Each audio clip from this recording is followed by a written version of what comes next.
Welcome to my channel.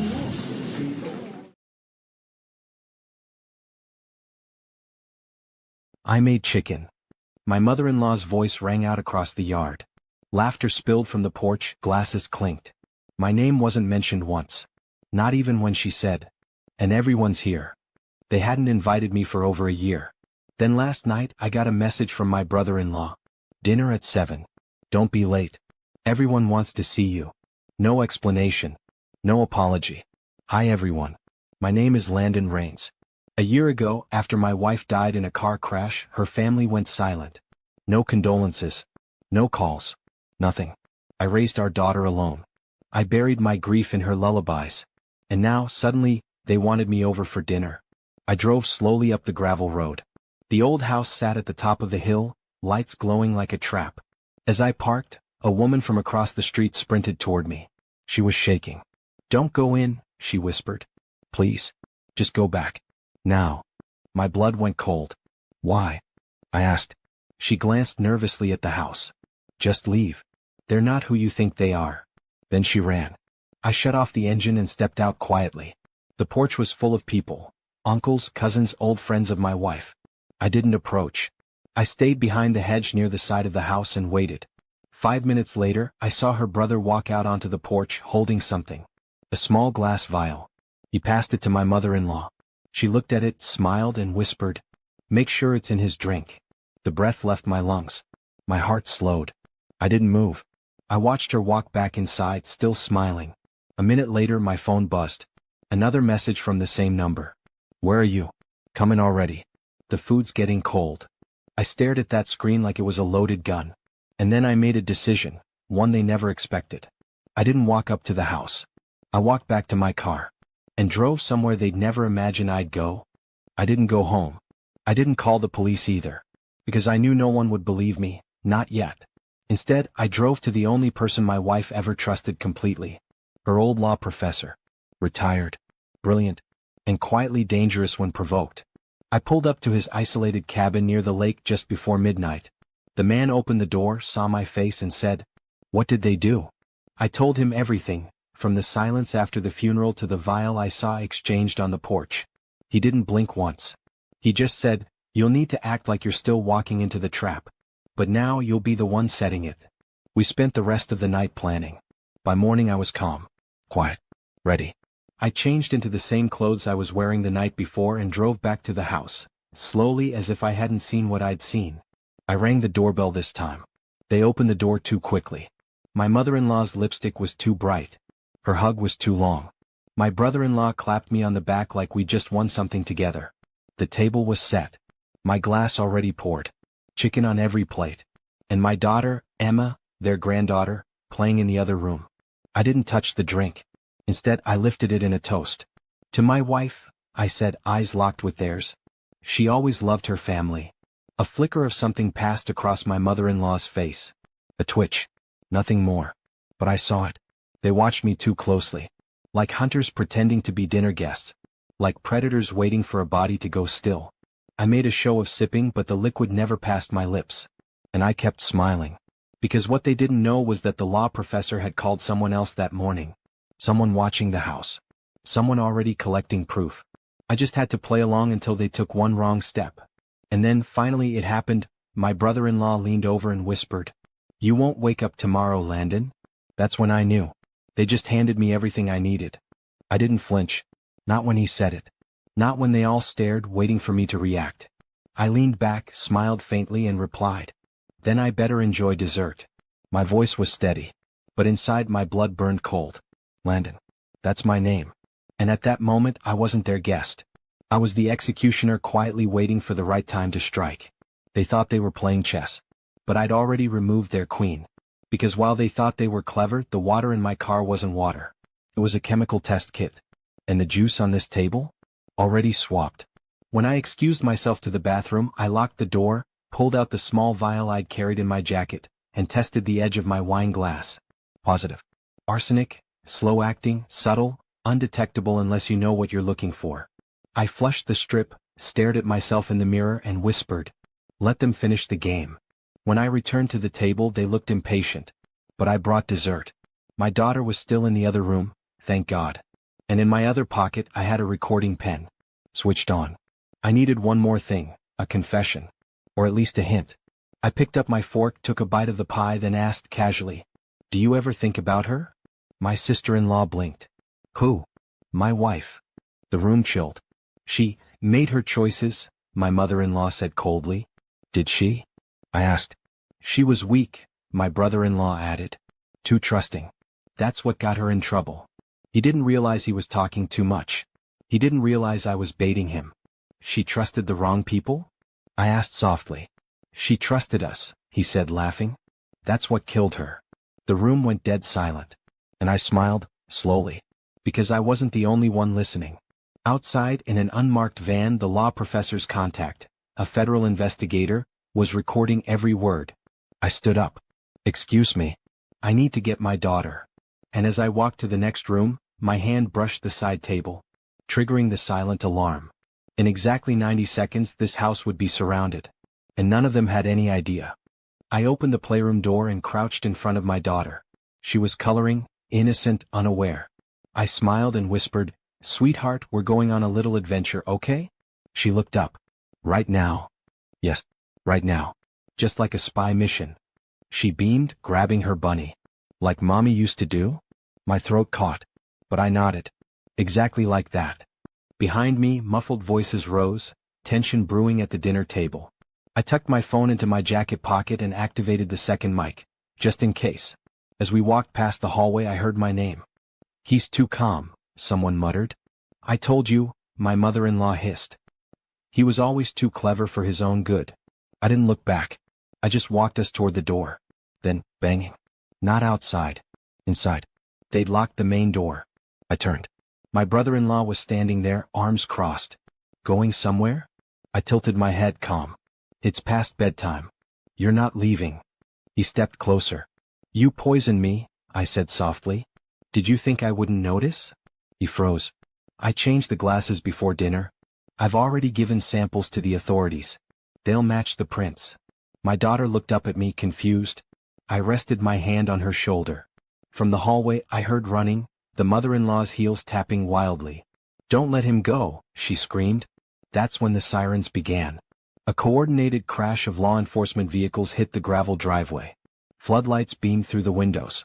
Shadows scattered inside. A voice echoed through a megaphone. "This is the Federal Bureau of Investigation. We have a warrant. Open the door immediately." The brother-in-law panicked, sprinting toward the back. The door burst open with a crack. 2 agents tackled him before he made it past the kitchen. The mother-in-law screamed as she was pinned to the floor. I held my daughter close as she trembled, staring at the chaos around us. One of the agents approached me, nodded respectfully, and whispered, "Mr. Landon, it's done. We got everything on record." "You were right." I just looked at him and said, "You're late." He smiled faintly. "Not too late." But I wasn't done. Because in one hidden drawer in that house, there was something I needed to see with my own eyes. I told the agent I needed 10 minutes alone. He hesitated. "Sir, the house is still under investigation." I looked at my daughter, who was clinging to my coat. "Just 10. He nodded, then signaled the team. They backed off, leaving us in the entryway. I walked past the ruined dinner table. Plates shattered. Silverware scattered. My daughter's drawing lay on the floor, bent but untouched. She picked it up quietly. Down the hallway I found the old cabinet, the one my wife once told me never to open. Back then I didn't question it. Now I couldn't ignore it. Inside, beneath stacks of junk mail and yellowing papers, was a velvet box. I opened it. A ring. Hers. The one she said she'd lost on vacation, but I always wondered, why lie about a ring? Tucked beneath it was a thumb drive. I plugged it into my phone. Dozens of folders. Surveillance clips. Audio logs. Hidden camera footage, all time-stamped, all from the last 2 years. Every visitor to this house had been recorded. Every conversation documented. And one folder was titled simply, "Him." I tapped it. The first video opened with her voice, my wife's, whispering, "Make sure Landon never finds out." Then came my mother-in-law's voice. "He's too close. We need a distraction." "That waitress? Use her." Another clip. My brother-in-law sneering. "If he gets custody, everything falls apart. That kid is our ticket." My vision blurred. I nearly dropped the phone. All those months I thought I was crazy. All those gaslighting games, they weren't in my head. They were recorded. I looked down at my daughter. She was holding the bunny tighter now, eyes wide. I crouched, took her hand and whispered, "It's over now, okay?" She nodded. "Are they going to jail?" I smiled faintly. "They're not going anywhere ever again." Just then the agent reappeared. "Mr. Landon, you'll want to see this." He led me outside. A second car had arrived, sleek, tinted federal plates. Out stepped a woman in a gray suit, holding a file with my name on it. "Mr. Landon," she said, "you're not just a victim. You're the key witness in an ongoing operation." And then she handed me something that made everything suddenly horribly clear. The agent handed me the folder. Inside, photos, transcripts, and a sealed warrant. There were surveillance images of my wife in a jewelry store, selling pieces from our family heirlooms. Another, her mother meeting a man in a parking lot, exchanging envelopes. And finally, a grainy zoom-in of my daughter's face, taken through the schoolyard fence. My throat tightened. "These," the agent said, "are from a much larger case. You were never the main target. But you're the only one who made noise in the right places." I flipped to the final page, a list of known associates. My wife, her mother, her brother, all flagged as part of a financial fraud and identity laundering network. I nearly dropped it again when I saw the final name on the list. My lawyer. The man who helped me during the custody battle. The one who convinced me to sign off my parental rights, temporarily, to look cooperative. I'd been groomed, used. My daughter was the bait to control me. And when I stopped being useful, they prepared to erase me. "Why now?" I asked. The woman looked at my daughter. "Because your ex-wife made a mistake. She withdrew flagged funds and sent them overseas. It triggered a federal alert. We've been watching ever since." I felt like my lungs collapsed inward. Every argument I ever had with her. Every night I questioned myself. Every apology I whispered to my daughter for being too busy or too late. All part of their setup. Can I get her back? Full custody? The agent looked me dead in the eye. "After what we found. She won't even be allowed visitation." My daughter reached for my hand. I squeezed hers gently. "I want to testify," I said. "I want every lie documented. Every dollar traced. Every signature exposed." "We'll protect you," she replied. "But it won't be easy. These people don't go down quietly." I shook my head. "They stole enough of my life. They don't get my silence too." The agent nodded and turned away, making a call. And as I stood there in the dying light of that ruined home, my phone buzzed. It was my ex-wife. A voicemail. Her voice frantic. "Landon, I know what you found. Please, let me explain. I can fix this. I'll do anything just." I deleted it without listening. The courtroom was packed. Not with media, not with reporters, but with quiet people. The kind who'd been hurt, overlooked, discarded. Victims of the same scheme that nearly buried me. They sat shoulder to shoulder, watching as I walked to the stand. I could feel my daughter's hand in mine before I let go. "State your name." "My name is Landon Holt." And with that I started. I described the perfect marriage, the shift, the money that vanished, the coldness that crept into our home. I talked about the lawyer who pressured me, the documents I didn't understand, the court that turned me into a stranger in my daughter's life. I talked about the house. About the neighbor's warning. About the night I didn't die, because of one tow truck and one instinct that said, "Don't go inside." Her lawyer objected. The judge waved it off. The jury leaned in. Then they played the recordings. Her voice. Her mother's laughter. The plan. The jury didn't flinch. Her lawyer begged for leniency, said she was troubled, that she'd lost herself. I didn't say a word. The verdict was unanimous. Fraud. Attempted harm. Conspiracy. Custody was revoked. She was taken from the courtroom in handcuffs, screaming my name like it still meant something. I walked out into the quiet. And outside the courthouse, a woman stood by the steps. Short hair. Calm eyes. The agent who first handed me the file. "You saved more people than you know," she said. "That testimony opened the door for 3 other investigations. You've done more than get your daughter back." I nodded. I didn't want revenge.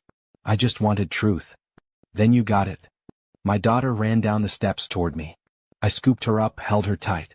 We drove home in silence. The good kind. That night, she brought out a sketch pad and started drawing the house she wanted us to live in. "With a tree swing," she said. "And a big window so I can see you working." I kissed her forehead. And just before I turned out the lights, my phone lit up again. A blocked number. A single message. You think it's over? It's not. I stared at the screen. I had one part left to finish. I stared at the message for a long time. You think it's over? It's not. I didn't show it to my daughter. I didn't want fear to return to her eyes. Instead, I put the phone down and walked outside into the night. The air was still. Cold. I looked up at the house. Ours. The one we rebuilt with Court One funds, but more than that, with peace. With drawings and pancakes and Sunday mornings where no one cried. And someone thought they could take that away again? I walked back in. Tucked my daughter in tighter. Locked the windows. Then I called someone I hadn't spoken to since the beginning of this entire nightmare. You still with internal? I asked. He paused. Why?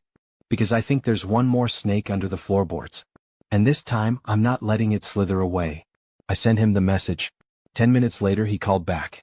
She was working with someone. We didn't have proof before. Now we might. Stay close. And stay quiet. Always, I said. Over the next week I noticed things. The same black car 2 blocks down. A flower delivery that no one ordered. My daughter's school suddenly had a new janitor who didn't speak. I documented everything. Passed it all on. And then came the break. They caught him. Her cousin. A city clerk with access to sealed case files.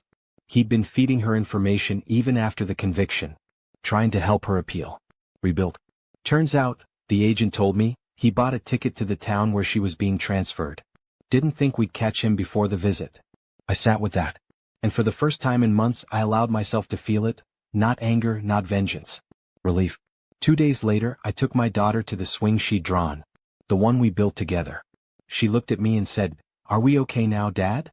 I knelt beside her, kissed her cheek and whispered, "We are now." And in that moment the past didn't matter. Only the swing, the sky, and her laughter that sounded like freedom. I opened the last page of the notebook I'd been keeping. The one with every name, every lie, every wound. And I wrote one word in bold, steady letters.